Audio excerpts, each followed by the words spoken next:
¿Sabías que la famosa casa de Amityville no empezó con fantasmas, sino con 6 disparos a quemarropa?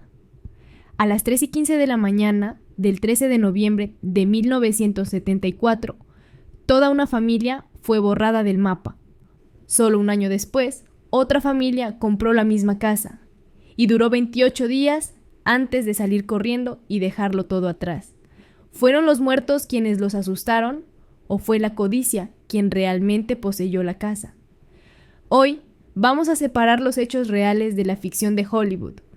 La noche parecía tranquila en 112 Ocean Avenue. Ronald DeFeo, de 43 años, y su esposa Louise, de 42, dormían en su dormitorio. Abajo, los 4 hijos, Don, Allison, Mark y John Matthew, tampoco se movieron de sus camas. Todos estaban boca abajo cuando Ronald Jr., conocido como Butch, de 23 años, levantó su rifle Marlin calibre 35, disparó primero a sus padres, 2 balas cada uno. Después recorrió los cuartos de los chicos y les dio un tiro certero. Eran las 3:15 de la mañana y el silencio era absoluto. Lo extraño fue que ninguno de los vecinos escuchó disparos y tampoco hubo señales de que los familiares se despertaran o intentaran escapar. El asesino se duchó, se cambió, escondió el arma en un canal cercano y fue a trabajar. 8 horas después regresó al bar de siempre gritando: ¡Han matado a todos! Acompañado del dueño, volvió a la casa. Puerta forzada, cuerpos fríos y él protagonizando el perfecto "yo no fui". Cuando la policía llegó, encontró una escena escalofriante. 6 cadáveres, pero ni rastro de lucha ni de robo. Ronnie ya tenía preparada la primera excusa. La mafia había entrado, robado y ejecutado. Butch juró que le habían disparado al verlo, pero la bala apenas rozó la gabardina. Los detectives encontraron la ropa intacta. Segunda versión, él mismo hizo el trabajo, porque unas voces, gritos dentro de mi cabeza, le repetían que la familia era impura.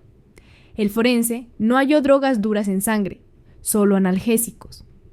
Tercera versión, quizá Dawn ayudó a planearlo. En la escena, Dawn tenía restos de pólvora en la mano derecha. El jurado nunca lo supo. El fiscal lo consideró inconcluso. Butch finalmente se declaró culpable de 6 homicidios. Durante los interrogatorios dormía tranquilo. Cuando le preguntaban por qué no huyó, respondía: porque después del primer disparo no había marcha atrás. La frase fue titular.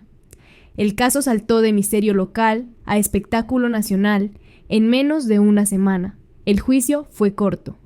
Ronald DeFeo Jr. fue condenado a 6 cadenas perpetuas consecutivas. El juez sentenció. La única voz que escuchó fue la de su propia codicia.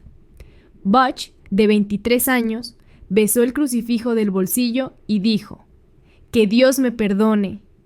La frase se convirtió en buzón de noticias y años después en póster de la primera película de Amityville. El motivo sigue siendo un rompecabezas: problemas con su padre, celos, drogas y hasta la idea de quedarse con la herencia. Sea lo que sea, la casa quedó marcada y barata. En diciembre de 1975, George y Kathy Lutz compran la propiedad por $80,000, un precio ridículo para el barrio. Se mudan con sus 3 hijos y hasta conservan los mismos muebles que usaban los DeFeo. En teoría, sabían la historia. En teoría, no creían en fantasmas. El padre Pecoraro fue a bendecir el lugar y, según sus propias palabras, una voz le gritó: «¡Fuera de aquí!». Al tercer día, pequeños detalles empezaron a fallar. El reloj de George se paraba a las 3:15 de la mañana cada madrugada. Moscas invadieron una ventana en pleno invierno. Un olor dulzón a descomposición se coló en los closets. Kathy tuvo pesadillas vívidas que mostraban exactamente dónde habían muerto los niños. Missy, la pequeña, apareció un día diciendo que tenía un nuevo amigo, un cerdo demoníaco, a veces llamado Jody, que no le gustaba a Jesús. La intensidad subió: golpes en las paredes, puertas que se abrían solas, una gelatina amarillenta brotando de las cerraduras. En el sótano, George descubrió una habitación secreta pintada de rojo, que no figuraba en los planos. El 14 de enero de 1976, después de 28 días, los Lutz huyeron. Dejaron la ropa, los juguetes, los platos en la mesa. Juraron no volver. La historia se filtró a los periódicos y Jay Son la convirtió en libro, The Amityville Horror. En 1979 llegaron Ed y Lorraine Warren. 3 horas en la casa y salieron con el diagnóstico: demonio asesino. Con ese cartel, la productora AIP compró los derechos y los usó como asesores. El guión de 1979 convirtió las voces en Vómito Verde, la caminata de George en una escena con navaja y la casa en un parque de efectos baratos. Rodaron en Nueva Jersey porque Amityville prohibía disparos de noche. Resultado: 86 millones de taquilla. Nacieron los muñecos, los pósters, las camisetas. La tragedia se convirtió en franquicia. De repente, todos querían una habitación en Amityville, pero también empezaron las grietas. Periodistas notaron que la cronología cambiaba en cada entrevista. El padre Pecoraro afirmaba haber estado allí, pero había registros de que ese día daba misa en otra ciudad. El forense dijo que nunca vio esa famosa gelatina amarillenta, y los becantes confesaban que no habían oído un solo golpe extraño. El abogado de Butch, William Weber, declaró que él, George y Kathy habían inventado la historia en la cárcel para sacarle dinero a una editorial. ¿Prueba? Un contrato de participación en regalías que firmaron meses antes de huir. Los Lutz demandaron a Weber y a la editorial por difamación. Perdieron. El juez dijo que la preponderancia de la evidencia sugiere que los eventos fueron producto de la imaginación. Aún así, George defendió la versión hasta su muerte en 2006. Kathy nunca retractó. El misterio convertido en marca ya valía millones. Empecemos por lo que nadie discute. 6 personas murieron a balazos y el asesino confesó: eso es real, la casa existe, sigue en 112 Ocean Avenue, aunque el número lo cambiaron para despistar curiosos. La policía original, los vecinos y hasta el padre Pecoraro, en cartas privadas, aceptan que los ruidos podrían explicarse por tuberías viejas y viento. Lo que tenían a favor los Lutz era que varios investigadores independientes midieron cambios bruscos de temperatura y anomalías electromagnéticas dentro de la casa.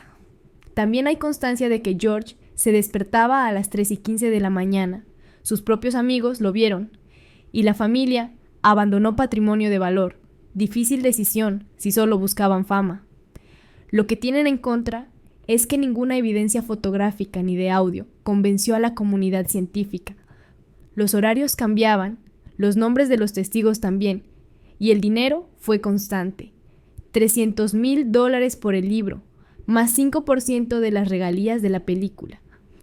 Cuando eso ocurre, el escepticismo es obligado. Los informes reales son tercos. Las puertas no tenían desgarros. La calefacción funcionaba. La policía local no recibió ni una llamada de emergencia de los Lutz, y en los registros meteorológicos no aparece la nieve de la famosa huella de pezuña congelada. Los vecinos aseguran que los niños iban al colegio y los fines de semana había barbacoa en el jardín. Hasta el fotógrafo del niño fantasma confesó que era doble exposición en el negativo. Cuando escaparon, los Lutz llegaron los Cromarty, familia medio chica, 3 hijos y valor de sobra. Lo primero que hicieron fue arrancar esas ventanas con forma de ojos que daban fama. Luego cambiaron el número. 112 pasó a ser 108. Bárbara Cromarty le dijo a Newsday en 1977: lo único paranormal es la cantidad de curiosos que se meten al jardín a las 3 de la mañana. En su estancia no se rompió ni un plato. La leyenda empezó a agrietarse. Cuando los Cromarty vendieron en 1987 El anuncio decía: espaciosa, luminosa, sin actividad sobrenatural conocida. Se compraba barato, se revendía caro y nadie se quedaba más de 10 años. El truco era explotar la fama. Daniel Lutz insiste en que una entidad ligada a la brujería de su padrastro los atormentó. Cromarty y los actuales dueños coinciden en algo más simple. La casa tuvo mala prensa. Ves lo que quieres ver y cuando nadie lo espera, no pasa nada. El fantasma se fue cuando las cámaras se apagaron. La historia de Amityville es rara. Tiene crimen real, miedo real y posiblemente negocio real. Puedes creer que algo paranormal acecha la casa o que una tragedia familiar fue rentabilizada hasta el límite. Ambas opciones dan miedo solo por distintas razones. Así que ahora te toca a ti. ¿Realidad o fraude? Cuéntame en los comentarios. Si este video te ha hecho replantearte la línea entre horror y estafa, dale like, suscríbete y activa las notificaciones. Gracias por acompañarnos.